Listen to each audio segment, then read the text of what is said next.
Hey guys, welcome back to a new video. I'm Stephanie West. I'm a licensed counselor here in the state of Michigan, and I am owner and operator of In Progress Counseling here in West Michigan.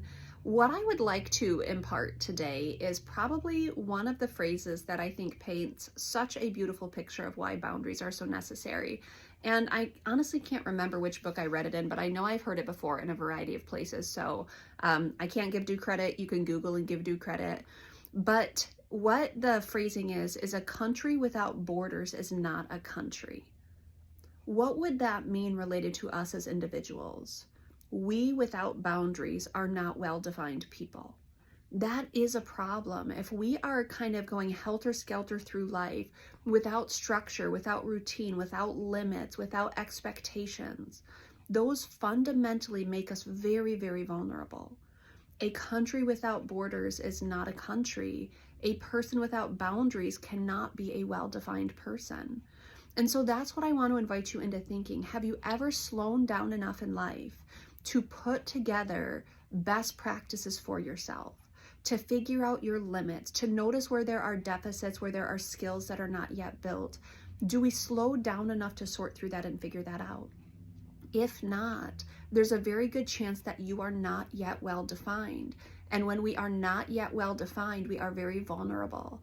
We're vulnerable to other people's expectations. We're vulnerable to kind of our own chaos. We're vulnerable to being very reactive in life. And those fundamentally are problems. Now, we can get through life fine, but to live a reactive life, to live a life that's consistently responsive, it is chaotic. It will feel chaotic. From a faith perspective, God is a God of order. Things that are chaotic are often outside of his plan for us. Think of everything you rely on. What if you put money in the bank and it may or may not go into your account and the bank may or may not honor their processes? That would be a problem. We wouldn't trust it very much. Let's say you get in your vehicle and your vehicle may or may not pipe gas through the right mechanisms and you may not get to point A or point B because your car is going to do whatever it wants to do. That's not for your good. That's not something you're going to rely on. That's not consistent. It's a problem.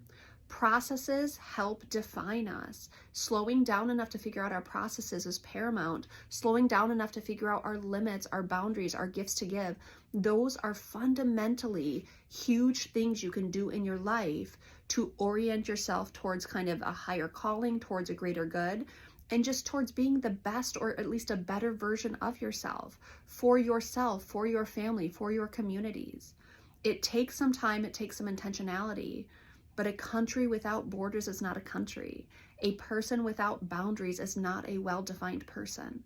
It's something to consider. If you're hearing this and you're like, hey, I've got some work to do. I don't have boundaries in place yet. I don't have systems that support overall organization. I don't have processes in play that help enhance my overall well-being.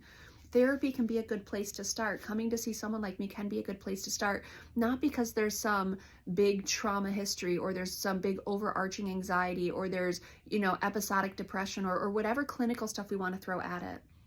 Sometimes one of the biggest distressors in our life is we are not yet well defined.